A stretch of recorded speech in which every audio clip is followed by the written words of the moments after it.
साहिब सायराना 31। दिलीप कुमार अपनी शादी के वक्त सायरा बानो से पूरे 22 साल बड़े थे। लेकिन दोनों के बीच का बेहद प्यारा रिश्ता ऐसा था कि विवाह के बाद अक्सर हर जगह दोनों साथ साथ ही दिखाई देते थे।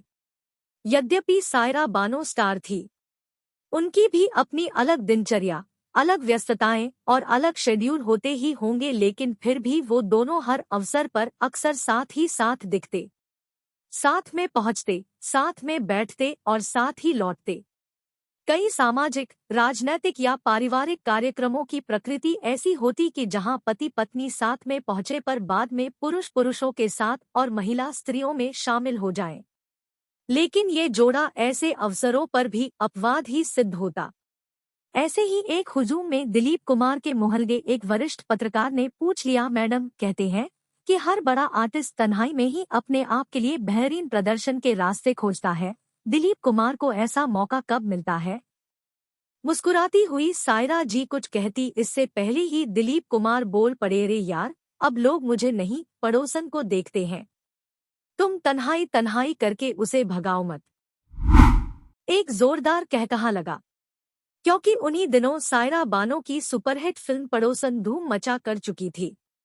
लोग ट्रेजेडी किंग के सेंस ऑफ ह्यूमर और हाजिर जवाबी के कायल हो गए। इसी के साथ एक अजूबा और हुआ कि फिल्म इंस्टीट्यूट से निकले अनिल धवन, रेहाना सुल्तान व शत्रुघ्न सिन्हा की फ्लोर पर जा रही फिल्म के लिए निर्माता को एक नया नाम भी सूझ गया। लेकिन तभी सायरा बानो का ध्यान इस बात पर गया कि हॉल में सामने ही नंदा, आशा पारेख, साधना और हेलेन एक साथ खड़ी होकर फोटो के लिए पोज दे रही हैं। वो भी उठकर उस ओर बढ़ गई और जाते जाते पत्रकार महाशय की ओर देखकर बोली, लो मिल गई तन्हाई। कुछ लोगों को इस बात पर घना अचंभा होता है कि आखिर दिलीप कुमार का अपनी फिल्मों में नायिका के चयन को लेकर क्या नजरिया था। वो क्या देखकर किसी हीरोइन के साथ काम करने के लिए हामी भरते थे? लोगों की यह जिज्ञासा कोई गलत भी नहीं थी, क्योंकि एक तरफ उन्होंने अपने दौर की बेहद सफल और लोकप्रिय अभिनेत्रियों साधना, आशा पारेख, नंदा, तनुजा, माला सिन्हा के साथ काम नहीं किया, वहीं दूसरी तरफ अपने से उम्र में बहुत छोटी सायरा बानो को न केवल पर्दे पर बल्कि निजी जीवन में भी अपनी संगिनी बनाया।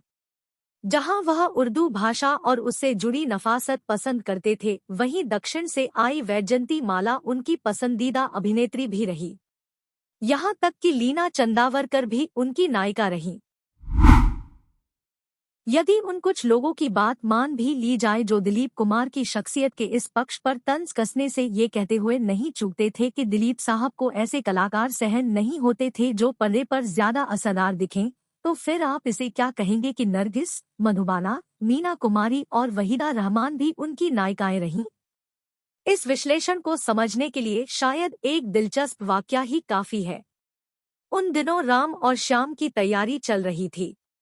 ये तय हो चुका था कि इसमें दोहरी भूमिका में दिलीप कुमार ही होंगे। उनके साथ दो नायिकाओं का चयन होना था। थोड़ी सी बातचीत के बाद वहीदा रहमान का नाम लगभग फाइनल हो चुका था। वो आदमी तथा दिल दिया दर्द लिया में उनके साथ सहज रही थी। फिल्म के निर्माता थे बी नागिरेड्डी। पहला विचार माला सिन्हा के नाम पर हुआ। माला दिलीप कुमार के साथ तो सबको जम रही थी, किंतु वहीदा रहमान को लेकर एक पेचीदगी सामने आई। वहीदा फिल्म में तेजतर्रार दिलीप की चुलबुली नायिका के स्थान पर शर्मीले हीरो की सीधी संजीदा नायिका ही बनना चाहती थी।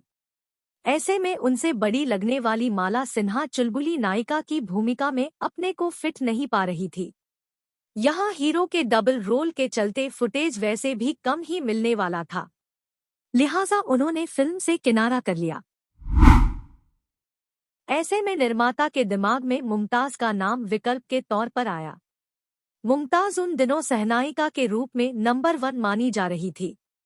वो वैजयंती माला, शर्मिला टैगोर की सहायक होने के साथ साथ वहीदा रहमान के साथ भी बहुत सफल फिल्म पत्थर के सनम में भी झंडे गाड़ चुकी थी।